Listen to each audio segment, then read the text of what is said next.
जब राजीव गांधी गए चाइना 1988 में, हम दोनों इकोनॉमी बराबर थे। अभी चीन की इकोनॉमी जो है हमसे 4 गुना ज़्यादा है, 4 गुना से भी ज़्यादा है। आप कभी कभी देखते होंगे कि मोदी जी जब बाहर जाते हैं वो करते क्या है, मैं आपको बताता हूँ क्या करते हैं। जाते हैं माने एक तो काम वाम करते हैं, वो तो आप सब जानते हैं, बट जब भी समय होता है विल से अच्छा चलो वहाँ का रेलवे स्टेशन बहुत मशहूर है, जाकर देखते हैं वो कैसे चलाते, वहाँ की बुलेट ट्रेन, यहाँ का कन्वेंशन हॉल। साउथ कोरिया में जो नदी की क्लीन अप हो रही थी ना, ये Namami Gange, it was very early days, ये very famous river in South Korea which was very polluted. तो खुद गए to see how did they clean up the river, bullet train में खुद चढ़े। जर्मनी में बर्लिन में जब गए, the railway stations is very very focused on how to improve railway stations. Related एक महत्वपूर्ण क्वेश्चन करना चाहता हूं। चीन अपनी नीतियों और अपनी वस्तुओं से पिछले 20 वर्षों में दूसरे देशों की इंटरनल पॉलिटिक्स को प्रभावित कर रहा है, और उसने अफ्रीका और ऑस्ट्रेलिया वगैरह की सभी माइंस पर उसकी कंपनियों ने कब्जा किया है। प्लस उसको लॉन्ग टर्म जो रॉ मटेरियल है वो जो वहां से मिलने वाला है। तो क्या भारत ऐसा कुछ कर सकता है, या क्या कंबाइंड विश्व ऐसा कुछ कर सकता है कि चीन की इंटरनल पॉलिसीज पे हम प्रभाव करें, और इन माइंस पे जो कब्जा किया है चीन ने, उनको अपने उपयोग में अपनी कंपनीज कब उस कॉम्पिटिटिव वर्ल्ड में उतरेंगी?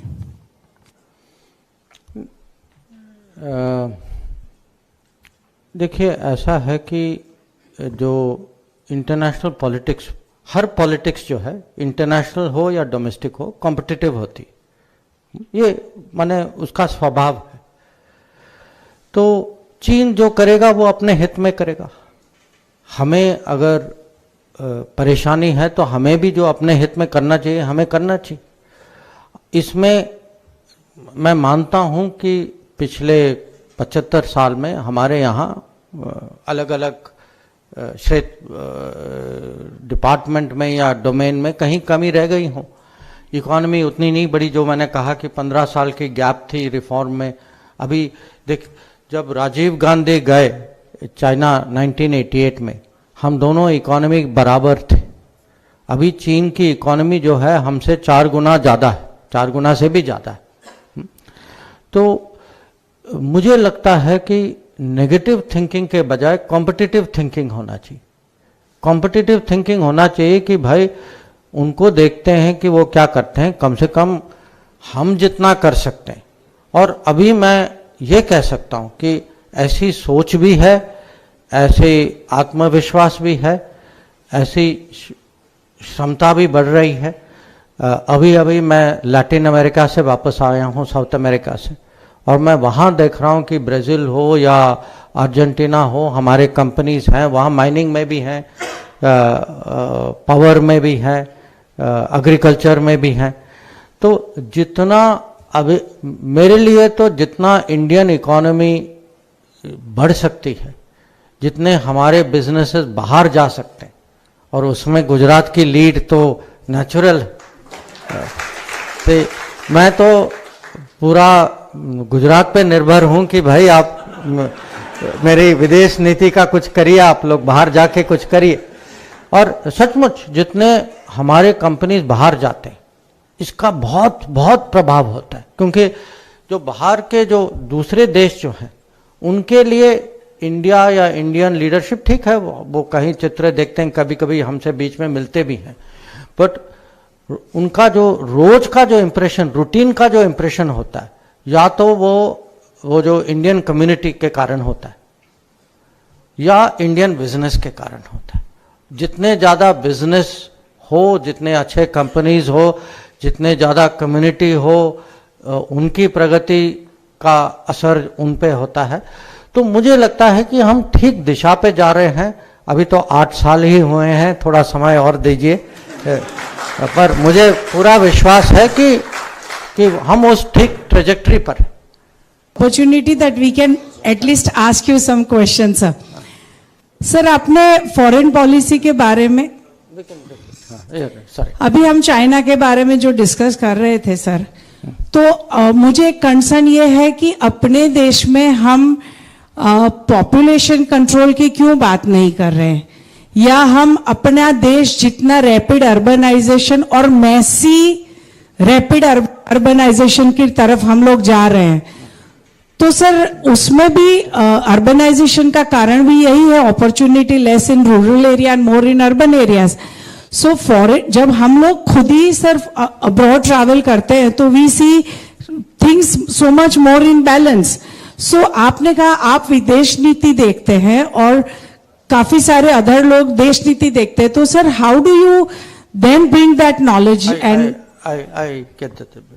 See, first of all, population की अगर बात करें, actually rate of growth of Indian population is falling very sharply. उसका कारण है, कारण एजुकेशन है, एजुकेशन, सोशल अवेयरनेस, प्रॉस्पेरिटी। अगर आप देखें, आप अपने आप पर देखें, each one of us with the passage of time the family size is smaller. It is part of evolution, you can say.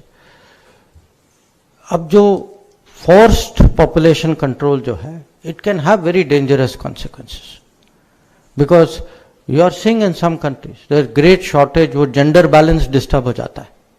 That is not in the interest of any society. So I feel, देखिए democracy की बहुत अपनी कमियां होती हैं, कभी कभी बड़े लोग फ्रस्ट्रेट भी हो जाते हैं, बट जो भी आप कहें, I feel in this country for all its difficulties any day democracy is better than non democracy. So and solution to problems like population has to be democratic. It should not, in my view, it should not be forced. And जिन्होंने force किया है, I point to you, look at them today, वो पछता रहे हैं. They are not happy with what they have done. Second issue जो आप urbanisation की जो बात कर रहे हैं, जो your point is well taken. I only said it in response to his because I did not want to get into his question. The fact is, today, जब any minister, any official जो बाहर जाते हैं, हमारी उनसे अपेक्षा है कि वो बेस्ट प्रैक्टिसेस, बाहर की बेस्ट प्रैक्टिसेस समझें, देश में लाएं, यहाँ परिचय कराएं लोगों को, ताकि हम उसको ऑब्जर्व करें. तो मैं तो इसको कहता हूँ, there is a Modi brand of tourism. आप कभी कभी देखते होंगे कि मोदी जी जब बाहर जाते हैं वो करते क्या है, मैं आपको बताता हूँ क्या करते हैं. जाते हैं, माने एक तो काम वाम करते हैं, वो तो आप सब जानते हैं, बट जब भी समय होता है विल से अच्छा चलो वहाँ का रेलवे स्टेशन बहुत मशहूर है, जाकर देखते हैं वो कैसे चलाते हैं, वहाँ की बुलेट ट्रेन, यहाँ का कन्वेंशन हॉल. साउथ कोरिया में जो नदी की क्लीन अप हो रही थी ना, ये Namami Gange, it was very early days. There is very famous river in South Korea which was very polluted. तो खुद गए to see how did they clean up the river. Bullet train में खुद चढ़े. जर्मनी में, बर्लिन में जब गए, the railway station is very very focused on how to improve railway station. In Malaysia वो कॉन्फ्रेंस के लिए गए, वो तो कन्वेंशन हॉल देख रहे थे, what do we learn from convention hall. तो सिंगापुर गए, this whole smart city idea, innovation idea. तो this much I can assure you, कम से कम सरकार में माइंडसेट बदल चुकी. सरकार में माइंडसेट ये है कि देर आर अलग अलग देशों में अपनी अपनी उनकी जो भी उनकी अचीवमेंट्स जो हैं, उनकी बेस्ट प्रैक्टिसेस हैं, उनके टेक्नोलॉजी हैं, we have to find ways of getting it to the country, and that is today actually become a big focus of foreign policy. So it is very much there. And in urbanization the whole idea of smart cities, idea of, आप अगर आप हमारे यहाँ देखें, see today the road connectivity, look at what is happening. जितना अभी railways पे हम बल दे रहे हैं, faster train, better train, greener train, better services on train. Look at actually connectivity, that is also part of urbanisation. planning. So I would say it is the whole idea of smart city is life will become more urban. Urban population is growing